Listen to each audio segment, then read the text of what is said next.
Om Dot sekarang lagi ada di es kelapa pukat Kang Agus, ada di Gang Baru nomor 7 Pasaranyar, Kota Bogor. Bukanya setiap hari dari jam 8 sampai jam 12. Hari Minggu tutup. Nah, ramai banget nih kalau pagi.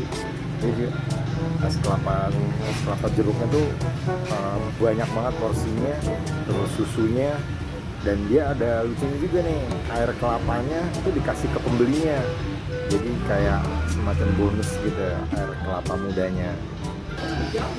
Es kelapa pukat Kang Agus ini jadi satu porsi itu bisa isinya tuh satu buah alpukat, kalau tergantung ukurannya, kalau dia agak kecil bisa 1,5 alpukat.